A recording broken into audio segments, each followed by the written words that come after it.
For me, it's about having a conversation with Mississauga and understanding the context that I'm working within. You know, who are the people? What are they feeling? What makes Mississauga tick?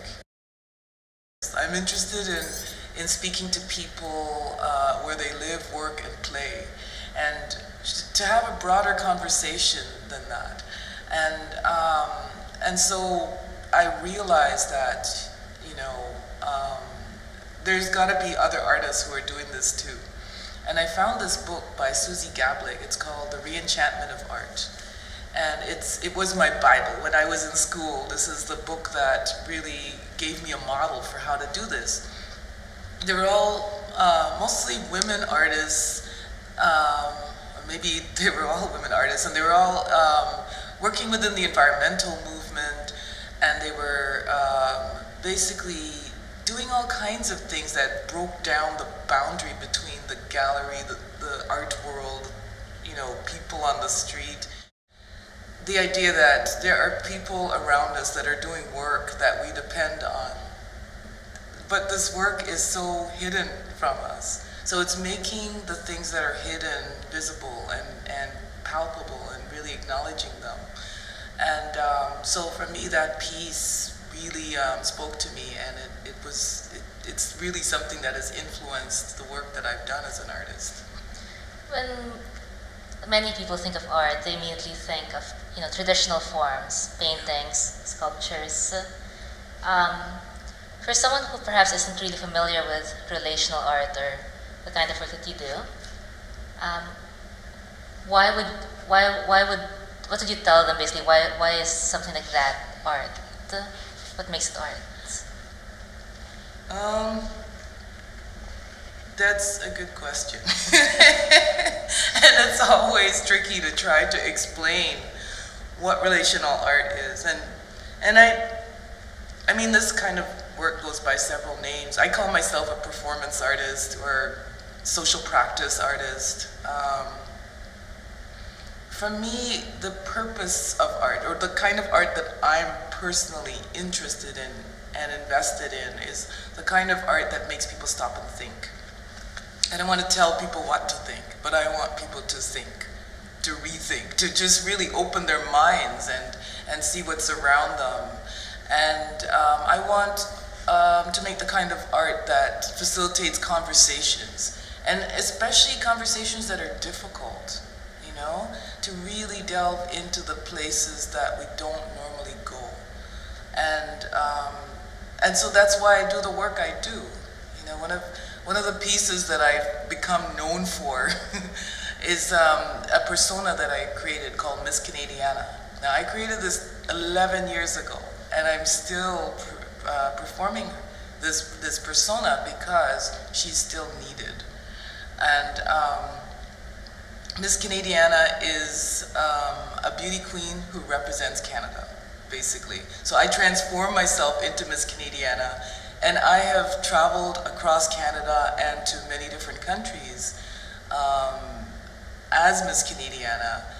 And it's brought me into places where I've had conversations that I never would have had before. And it brought me into conversation with people that I would never have met. So for me, this has been really exciting. And as I said to the volunteers the other night, right now, there are people all over the world that have pictures of themselves posing with Miss Canadiana. So, and I love that. And people don't always know it's an art project, which is great. Because for me, it's not about art per se. It's about what is it about? It's the content. It's the conversation. It's the relationships, you know, that are being formed. The way we're, you know, exchanging. That's what's important to me. So I don't care what you call it. You don't have to call it art. When you look at the commercial kind of understanding of the city, it's square one, basically. And, you know, they're conspicuously absent, these strip malls, and yet to me they're the heart of the city.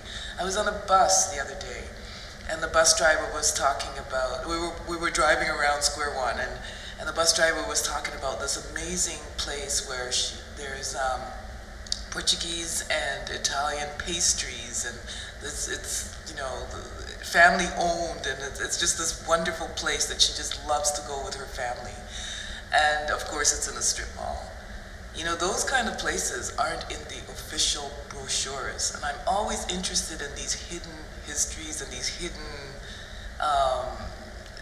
places that really make cities alive, you know? Yeah, I feel like the strip malls are places where cultures meet, and all kinds of, there's people that are newcomers, there's people that have been there for 40 years. It's a real meeting place. So for them to be missing from the public record, from the official documents, I really feel that it's important for them to be written into what makes this place. I will try, because it's still being formed right now. I mean, there's a few things that I'm really interested in. One of the big projects that I'm doing that's beyond what I'm doing here is looking at the hidden Black histories of Canada. And I'm really interested in this because, you know, Black people have been here in this country for 400 years. The history of Black Canadians predates the history of British Canadians. So it's really important to me that this history is told, because when I look in the history books, I don't see it. And so that's really important. So I've been doing some Black history research in Mississauga. And that's, you know, as I say, part of a larger project. So that's one thing. I don't know whether I'll be creating something with this, but it's just something I've been doing.